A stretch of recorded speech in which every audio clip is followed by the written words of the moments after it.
Sekarang kata kita benar belum tentu atau orang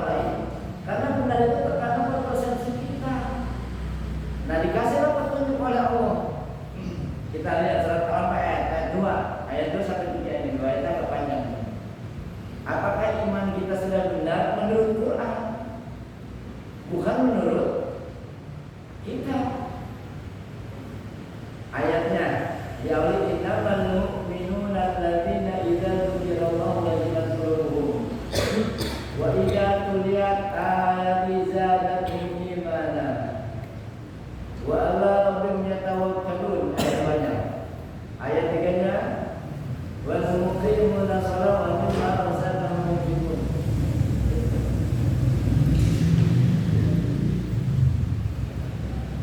Nah, ayat ini ditutup dengan kalimat faulaika humul mu'minuna haqqan. Mereka itulah orang-orang yang iman dengan sebenar-benarnya. Ini jadi rujukan kita. Quran itu kan menjadi ukuran bagi orang beriman. Ukuran dalam berbuat. Nah, yang pertama ternyata Allah memberikan kabar kepada kita siapa orang yang beriman dengan sebenar-benarnya. Kalimatnya pakai inama. Berarti emang nggak semuanya. Inama itu ada sisi-sisi yang sampai kepada 3 tadi. Bahkan tidak masuk dalam sini. Sini saja. Kita saya sudah takut. Di sini saya sampai lagi Quran kalau di alam sambil baca surat.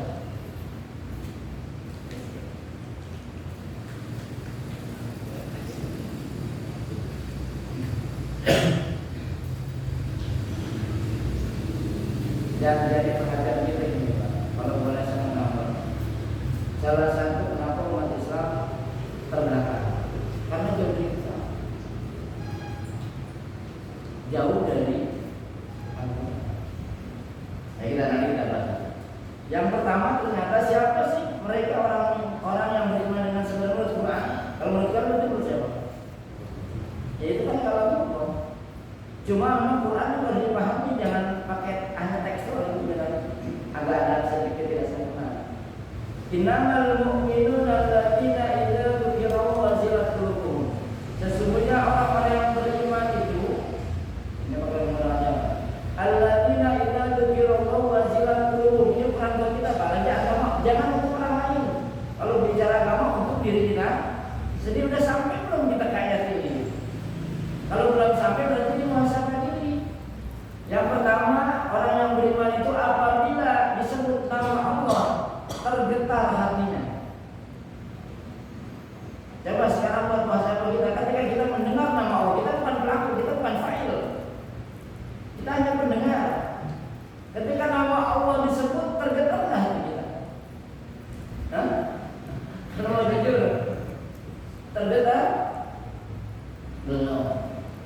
Berarti kita belum sampai ke levelan ini. Kita menyadari termasuk saya. Berarti memang harus sampai nih targetnya. Kalau kita menyadari di sini berarti iman kita belum sebenarnya iman yang jadi gambar Quran. Alladzina idza dzukirallahu wajilat qulubuhum. Dan hebatnya Allah ayat ini kalau dari unsur bahasa lihat apa etimologinya menggunakan kalimat waktu betul. Alladzina dzukirallahu itu menggunakan kalimat waktu betul. Artinya berarti kalau hati kita ini tergetar ketika mendengar nama tersebut harus ada proses exercise-nya, ada riadohnya, ada latihannya. Berarti harus setiap saat, setiap waktu mengingat Allah. Ini latihan di luar zikir yang wajib. Ibadah itu ada dua, ada mahdoh, ada ghairah mahdoh. Zikir termasuk ibadah ghairah mahdoh. Walaupun kalau saya klasifikasi, ini biar kita paham tentang zikir. Zikir itu bahasa Quran mengingat, tidak menyebut. Bahasanya, iya mengingat. Walaupun level dirosahnya itu dalam proses pembelajaran maksud saya. Tahapan kita menyebut dulu, baru nanti mengingat. Menyebut karena kita ingin mulut kita juga jadi ibadah. Jadi ketika zikir disebut, itu kalau bareng-bareng makanya harus didiharkan. Gak mungkin kalau bareng-bareng zikirnya kopi kan. Maka akhirnya Quran mengajarkan ada dua metode zikir. Satu ketika bareng-bareng maka didiharkan. Ketika sendiri ya dikhufikan. Hakikatnya kita dilahirkan ke bumi ini untuk mengingat Allah. Pada hakikatnya berzikir. Zikir itu mana mas? Zikir itu artinya apa? Kalau secara etimologi harus definisi dulu nih Pak, biar tahu, biar kita tahu kalau ada zikir yang mana.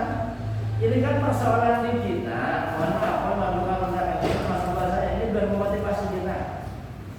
Kita kadang ngerti nyebut tapi nggak ngerti.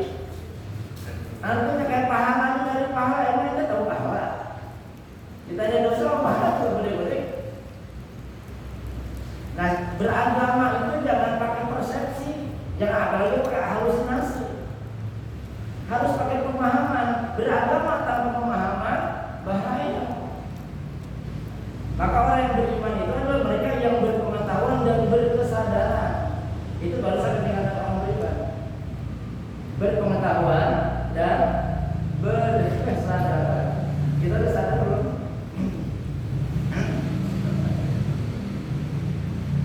Nah, berarti ada proses exercise, proses latihan. Nah, kalau saya klasifikasi zikir ini dari kita paham, zikir paling hebat itu sholat. Itu yang wajib, as-sholat lidzikri wala dzikrullahi akbar. Jadi zikir paling akbar, paling agung, paling hebat sholat. Itu yang pertama.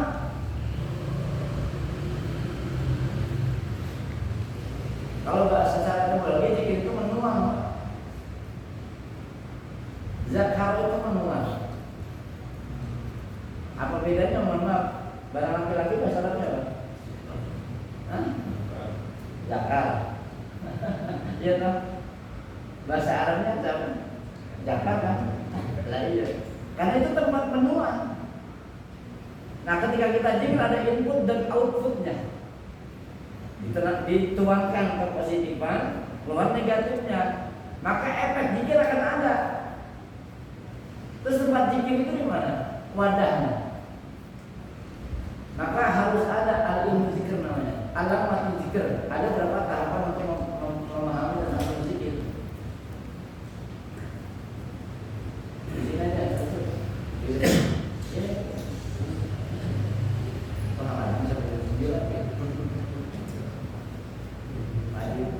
Kalau Rasulullah hanya 3 jam, khusus bahas Quran itu 3 jam. Kalau kita sampai segitu ya, kebanyakan. Jadi saya ulang bahasa itu berarti ini yang harus kita lakukan, ini hukumnya wajib. Berarti zikir paling tinggi tingkatannya kalau diklasifikasi, yakni sholat 5 waktu. Yang kedua, qiraatul Quran. Itu tingkatan zikir nomor 2. Yang ketiga, doa-doa harian diajar oleh bagian Nabi, itu sunnah. Minum baca bismillah, keluar rumah baca bismillah, la haula wala quwwata illa billah. Mencukupi kan itu. Kalau orang Indonesia mencukupi 3 kali, begitu ya. Itu menambah kayak Indonesia jarang banyak begitu. Indonesia mah punya cerita lagi tentang agama. Terus tidak ada gerak Nabi kecuali ada itu doa mengingat Allah dalam geraknya. Rasulullah gerak badannya zikir, tidur di gerak badan berubah itu zikir, jalan naik zikir, jalan turun, bahkan sedang berusaha napasnya itu zikir. Jangankan Rasulullah, pada kasihnya Allah, ya Allah sedang berusaha napasnya zikir. Kalbunya terkoneksi dengan Allah SWT. Nah, maka agar kita sampai kepada proses tadi, hati kita tergerak ketika nama Allah disebut, berarti harus banyak mengingat Allah di luar sholat. Kan hebat orang beriman itu. Lagi bawa kendaraan aja, kalbunya terkoneksi dengan Allah. Lagi bawa kendaraannya, hatinya selalu mengingat Allah. Yang bahasa dikencang-kencangin, bahasa ya Allah, itu nggak kayak gitu. Mengingat itu nggak bisa disebut, benar kan? Kalau mengingat nggak mesti disebut. Makanya saya bilang zikir kedua aku tidak.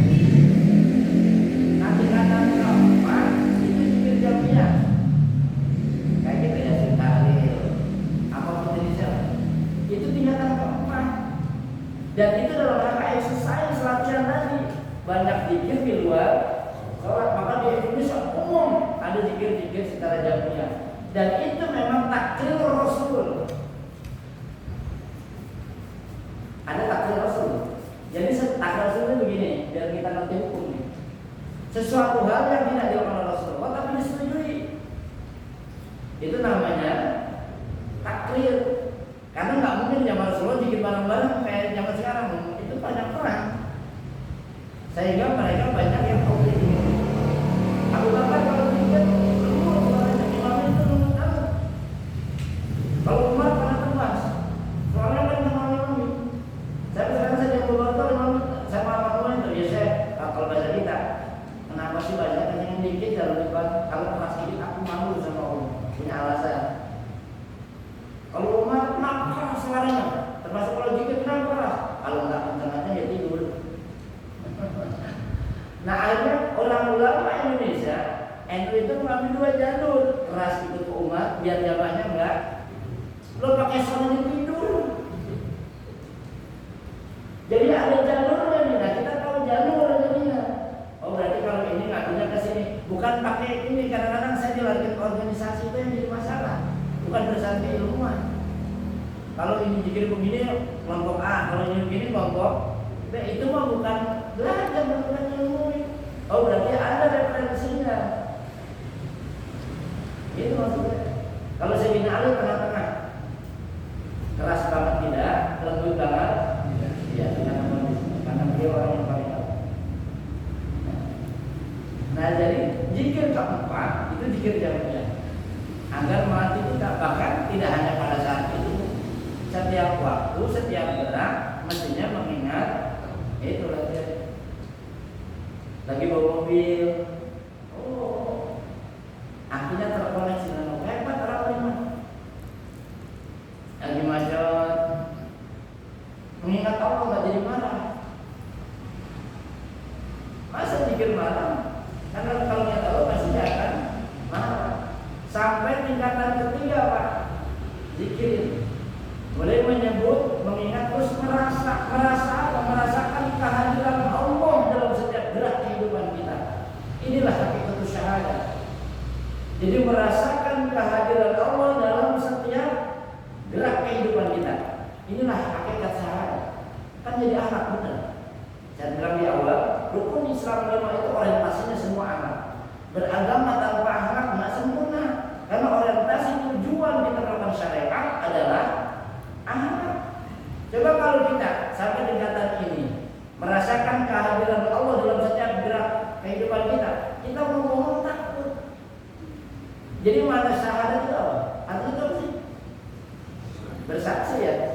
Berarti kita merasakan bahwa Allah menyaksikan setiap gerakan kita. Itulah hakikat syahadat. Sehingga mau ngomong salah itu takut, Allah menyaksikan kita. Mau bohong itu takut karena Allah menyaksikan kita. Mau menghina orang itu takut karena Allah menyaksikan kita. Kalau syahadatnya kuat fondasinya, ini sudah mulai melahirkan akhlak yang luar biasa. Agama kita menghujat takut, apalagi korupsi. Padahal disumpah, Qurannya surah Al-Baqarah sampai kepada hakikat itu syahadat. Makanya dalam sebelum musyahadah, orang yang menyaksikan atau merasa bahwa Allah menyaksikan setiap dalam kita, baru hati kita itu tergetar Pak. Begitu dengar azan nggak sholat takut, nggak ketanya kalau dengar pengajian itu kalau nggak datang takut. Ini kalau memang dia ada kesibukan mengikuti.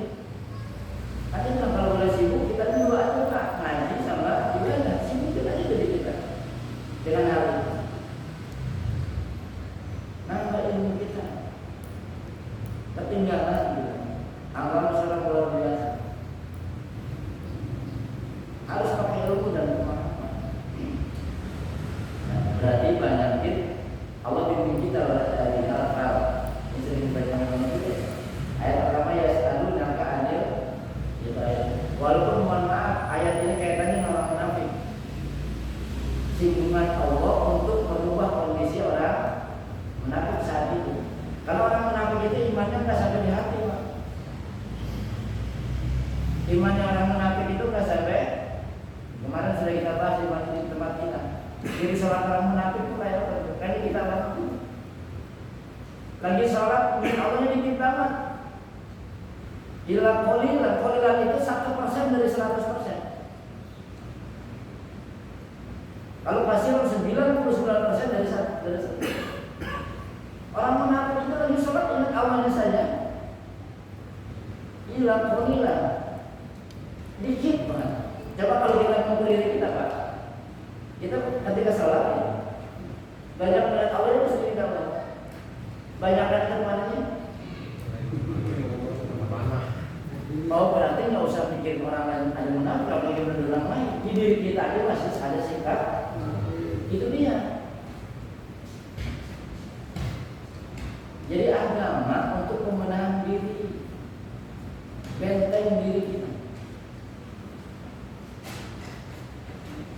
Banyak yang mengingat Allah.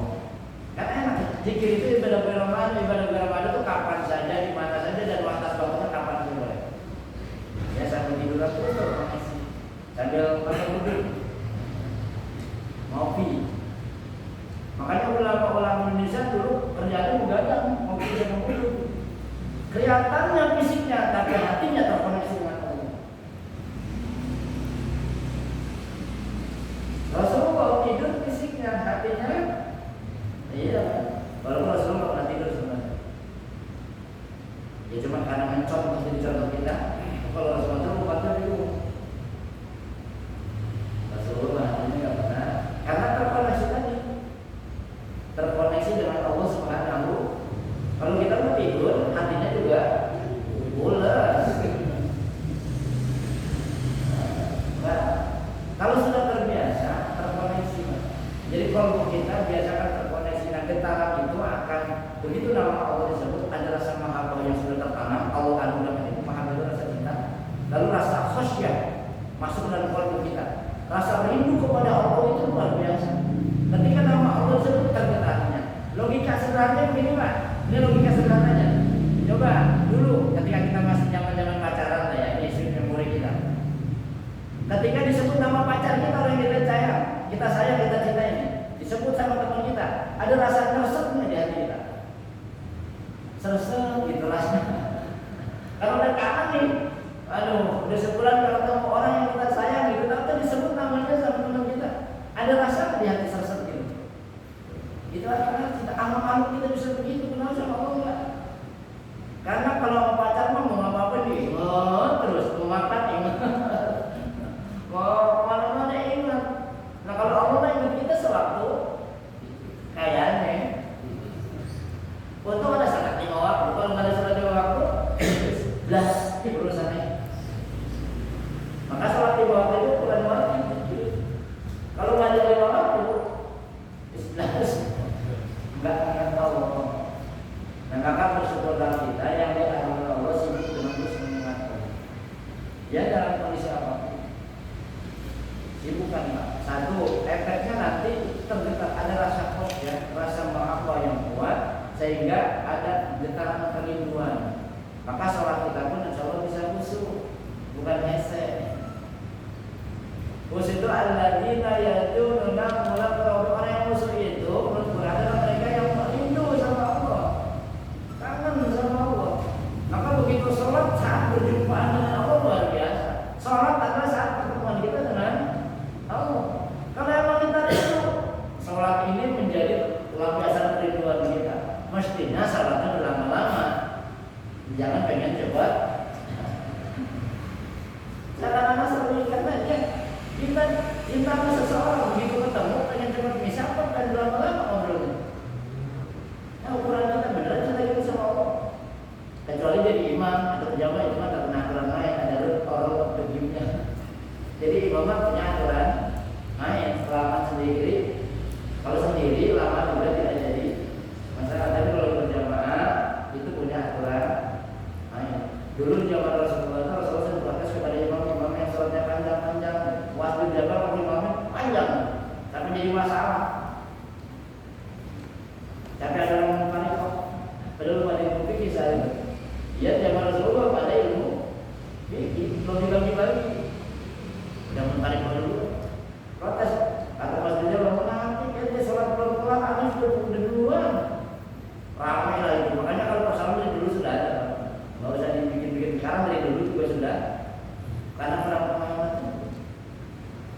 Sehingga diadukan kepada Rasulullah.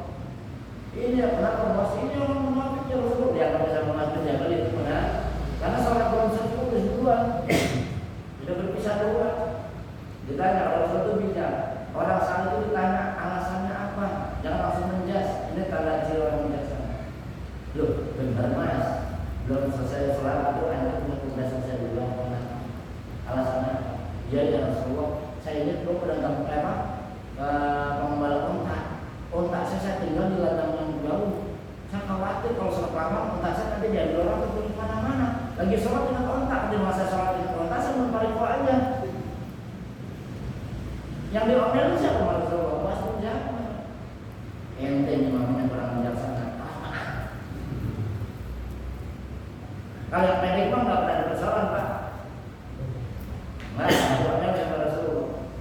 Makanya Indonesia mah pintar, akhirnya orang dia berdua Rasulullah. Kalau jadi mah pendek-pendek kecil. Ini aman yang tidak diprotes sama Rasul. Padahal apalagi menghidupkan. Nah jadi banyak ikut mengingat Allah di luar sholat kita. Ya kalau masih malas sendiri, ya bareng-bareng. Bikin jamaah itu kan lebih semangat. Kalau sendiri mah, tapi memang kita harus melatih. Kalau masuk ke dalam ayat ini, agar hati kita tergetar, rasa mahabbah, rasa khusyuk itu masuk, khuf tak dalam kalbu kita, maka terus hati kita terkoneksi dengan Allah Subhanahu wa taala. Bahkan sedang berusaha nafas kita mengingat Allah. Makanya asyik Syekh Abu Qadir Jailani dan salah satu membimbing dari zikir Allah, ada zikir Allah, ada zikir Allah sampai saja. Nah tinggal penempatan agar hati kita terkoneksi dengan, karena hati kita hanya menerima satu nama. Nah, yang kedua, ini agak tadi saya kan ada banyak sekarang. Mak, di hari-hari ini waktu tidur kita berkurang karena subuhnya agak banyak 14 ya. Udah subuh, udah masuk waktu subuh. Kalau kemarin setelah jam 4 masih belum mandi, ngopi dulu. Sekarang harusnya jam 3 udah di setel alarmnya. Persiapannya lebih awal. Nah, jadi yang kedua apa? Menurut apa ayat 2 ini? Ciri orang yang iman sebenarnya Al-Quran. Wa idza tuliyat alaihim ayatu zadatul iman. Apabila dibacakan ayat-ayat Allah Quran, bertambah imannya. Masuk nggak kita ke ayat ini? Apabila kita dengar nih, saat ada baca Quran, nambah nggak iman kita? Ngefek aja enggak? Benar? Kenapa? Nggak tahu artinya. Benar ya? Harusnya kita bangga loh Pak. Satu-satunya makhluk Allah yang dapat surat cinta dari Allah cuma kita. Coba, kadang-kadang ini logika sederhana biar masuk pakai logika. Karena agama itu, keilmuan itu harus sudah dicerna dengan logika kita. Dan tambah yakin. Kalau kita dapat surat dari bupati, senang nggak? Sama. Sampai 2 hari nggak tidur. Apalagi kalau dapat surat dari presiden. Saya dapat surat dari presiden dulu. Senangnya kayak kita dapat surat dari Allah. Balas suratnya dicuekin, kita di rumah aja kalau dibaca. Yang namanya surat Quran itu surat, berarti ada pesan yang disampaikan. Nah harusnya kita belajar Quran sampai pesannya kita ambil. Jangan sampai ada Pak orang sekolah, anaknya sekolah di Belanda di sana. Kirim surat pakai Indonesia orang tuanya, pakai bahasa Belanda. Orang tuanya ngerti bahasa Belanda, senang banget dapat surat dari anaknya. Sama tetangganya cuma bilang, senang banget saya hari ini dapat, udah 2 hari ini dapat surat dari anak saya di Belanda. Emang ada kabar apa Bu? Yang nggak tahu, saya nggak ngerti bahasa Belanda, senang aja om dapat surat dari anak saya. Kebetulan tetangganya bisa bahasa Belanda, diterjemahin Pak. Begitu diterjemahin apa Ibu, ini tahu nggak berita dari anak saya Belanda? Berita apa? Anak itu kecelakaan. Akhirnya jadi bahagia apa jadi sedih? Itu kita baca Quran yang lebih artinya. Ayat-ayat ancaman itu bebek aja. Penting Quran, tahapannya membaca. Jangan jauh dari ayat. Cuma memang Quran ini petunjuk, harus ada penunjuk. Artinya maksudnya Quran itu petunjuk, harus ada penunjuknya. Ada guru yang mengajarkannya. Dan untuk membuka pesan Quran itu sampai 13 tahapan ini minimal bahasa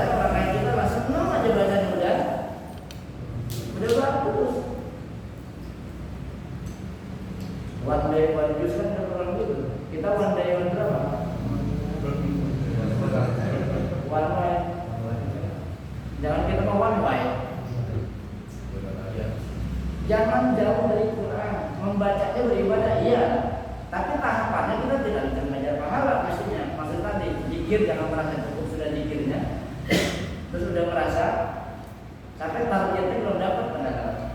Terus kita kalau udah baca Quran jangan hari ini mau motivasi saya untuk diri saya, udah bisa bacanya terus merasa sudah cukup. Padahal kita belum ambil mutiara. Apa yang dipesankan oleh Allah dalam Quran? Kan lucu kalau kita dapat surat tapi nggak ngerti. Jadi jauh peningkatan. Ini zikir, makanya zikir paling tinggi tingkatan kedua qiraatil. Hafal terbaik adalah halaqah Al-Quran. Halaqah terbaik adalah halaqah. Cuma kalau ngaji Quran mah, aduh, banyak kan mana? Kalau ngaji Quran banyak. Tiga orang, ya siapa?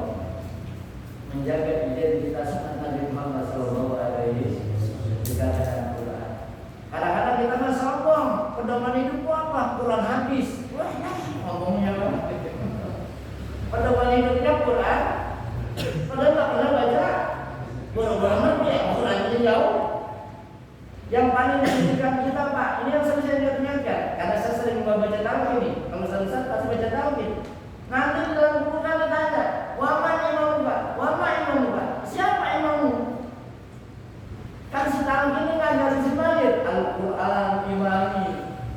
Kata mayit kan, bacanya aja saya nggak bisa tuh. Lagi hidupnya nggak pernah baca, kan saya. Cuma kalau orang baca tauhid kita ngobrol, ya nggak ngerti. Semestinya bukan untuk yang mati, Quran itu sudah kita jadi imam selama kita masih hidup. Kan ciri orang bertakwa secara Allah. Udah itu Quran itu dijadikan budaya dapat petunjuk. Nah biar kita paham karena kita mau nggak urusan pesantren misalkan. Kalau teks terjemahnya bisa ada. Misalkan teman-teman bilang kalau baca Quran, waktu para imam-imam paling enggak terjemahnya tahu. Jadi ketika kita sholat jadi imam ini kita perhatinya lebih ya lebih enak. Ketika baca innal insana li rabbihi lakanud wa innahu ala dzalika lasyahid. Buat banget itu. Getarnya hati ini. Kalau dengar baca itu betul nggak?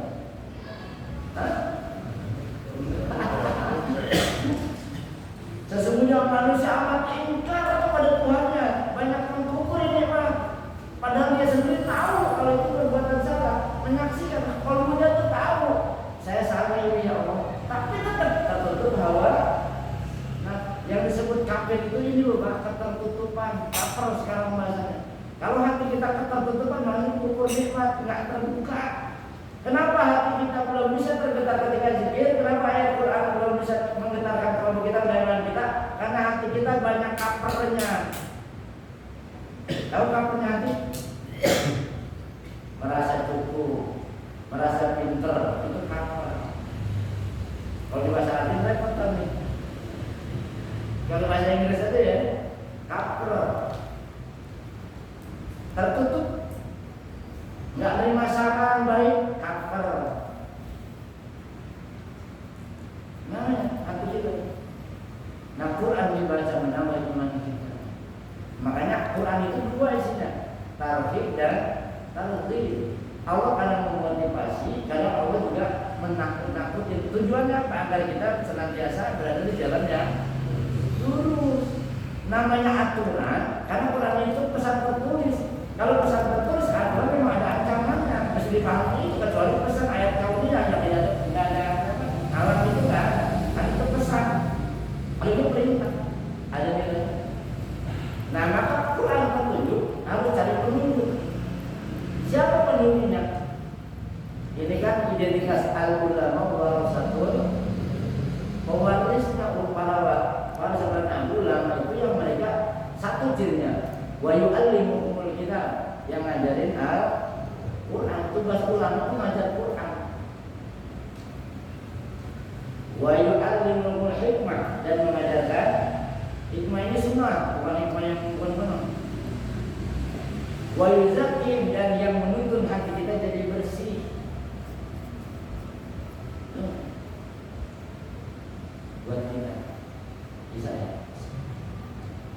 Jadi jadikan Quran dibaca untuk tim.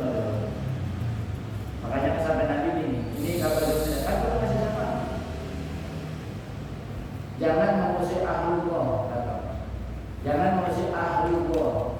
Ahlullah itu kalau di Indonesia kan keluarga Allah. Manhum ya Rasulullah. Siapa mereka sampai dianggap keluarganya Allah? Alladzina yaqra'una al-Qur'an. Mereka orang-orang yang berman mempelajari membaca Quran. Itu ahlullah, itu keluarga Allah. Barang siapa mengusir mereka sama dengan mengusir Allah. Maka takut kalau dalam Quran. Cuma Quran yang menghujam ke dalam walaupun nggak mungkin Quran Qadim ini akan menyala kalau kita nggak baca Quran Karim. Ini banyak ada. Ini Quran Karim santun dengan Quran Qadim baru sinkron, itu penyatuan namanya. Minimal jadi bacaan rutin duanya dan sambungannya dalam Qurannya sampai sholat. Intinya gini Bapak, syariat itu membentuk akhlak kita. Agama kita itu esensinya adalah akhlak. Syahadat tadi sudah saya bilang sampai sholat. Sholat itu bukan tujuan, tapi alat instrumen agar sampai kepada tujuan sholat apa? Inna sholata tanha anil fahsya. Berarti orang yang sholat mungkin berbuat keji, akhlak bukan? Keji itu perbuatan keji apa? Keji itu apa? Salah hatinya. Mungkar itu apa? Kita ini bisa ngomong nggak tahu. Nanti deh pas sholatnya merajin, dibuat ngomongin orang marah-marahnya jalan terus. Kapan-kapannya masih ada. Nggak mungkin lah orang yang sholat mestinya berbuat keji dan mungkar. Tapi kenapa kita masih begitu? Karena sholat kita belum sampai kepada pemahamannya. Tapi hati yang saya bahasa dari mulutnya juga ya. Kita harus belajar syariat, terus paham makna, baru menarik antara syariat dan hakikat bahasanya. Kalau nggak sampai ke sini susah. Kalau di syariat terus, nanti kepada hakikat. Sehingga hilanglah kemerasaan diri. Tahu merasa diri? Kemelekatan diri. Makanya musola dikasih batas suci. Kalau dalam masuk musola, jabatan bertanggalkan, RT hilangin, RW hilangin, Ustadz hilangin, kiainya hilangin. Masuk musola batas suci fitrah, kembali sebagai seorang hamba, sebagai abdul. Makanya dikasih batas. Itu maksudnya. Keluar dari sini kesucian, jangan dibatasi. Tetap keluar musola juga tetap suci. Ini mah sucinya di dalam masuk musola doang. Begitu keluar musola, ada kulkas kampung, artinya begitu imamnya baca dari enak. Ini baru semua. Sucinya di dalam.